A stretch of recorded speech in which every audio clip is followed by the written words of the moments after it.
Southwest University. Can I ask your name again?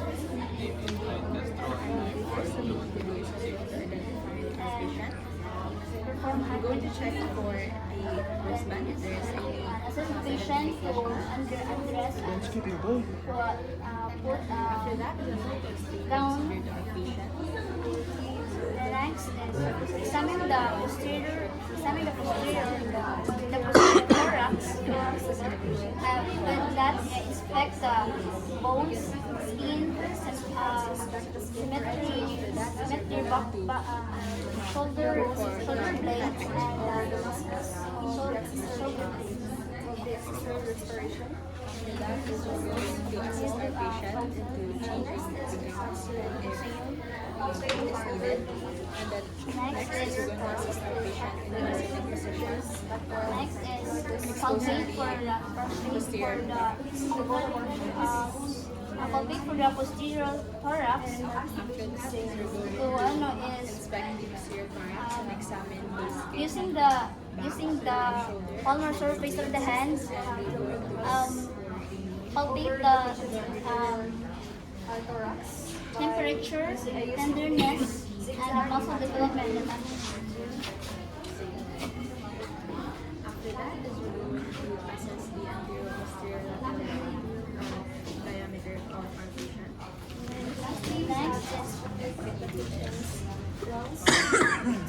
Next is assist the anterior posterior, assist the anterior and posterior, and the lateral diameter of the thorax. For my hand, I'm going to Do the hem thing. Do the hem thing, oh. my hand, I'm going to palpate for the temperature, tenderness, and access. Next is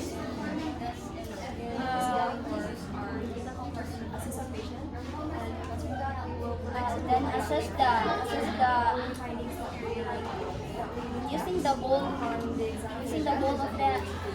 ball of the hands Take a deep breath.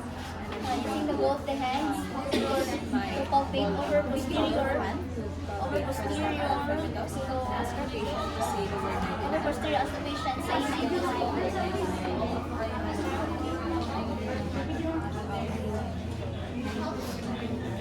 After that is we're going to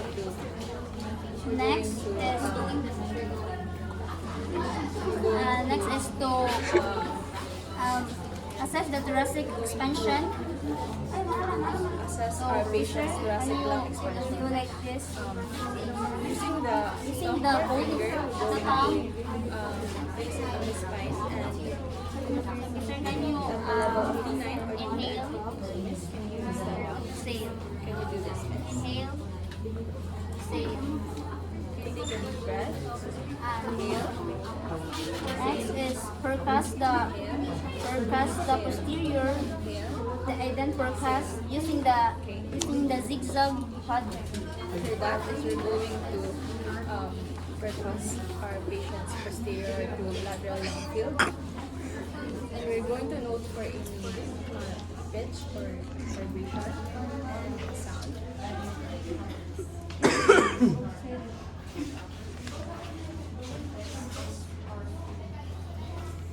Then auscultate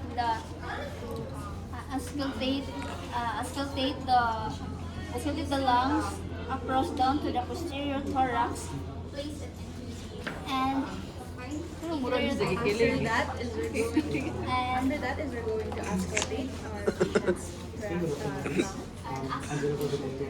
patient's lung. Using Today I'll be performing the this will take our patient's we should identify our patient. Sir. say inhale, exhale, True yo, boy. inhale, first I'm going to sanitize my After that, we should explain the respiratory examination so that we can get our patient's consent and then they are aware of And next procedures. Also, we tend to do Next is examine the anterior thorax. So inspect the first is rearrange the gown, then inspect the skin, bones, muscles. Next is palpate the anterior thorax using the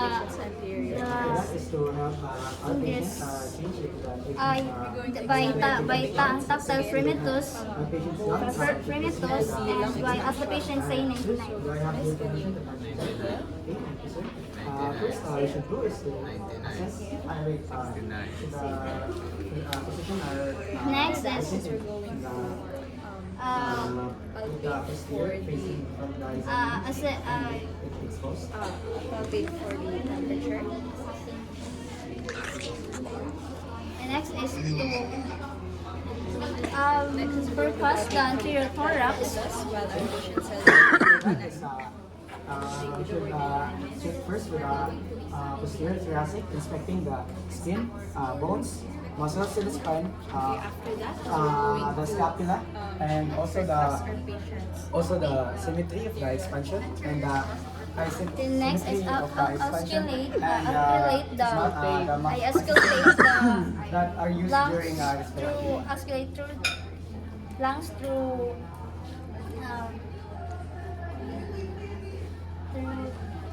through the anterior thorax.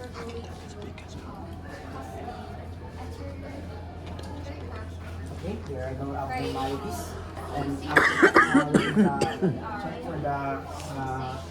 after check for the anterior posterior lateral diameter of the thorax. Exhale, inhale, exhale, inhale, inhale, exhale, inhale, exhale.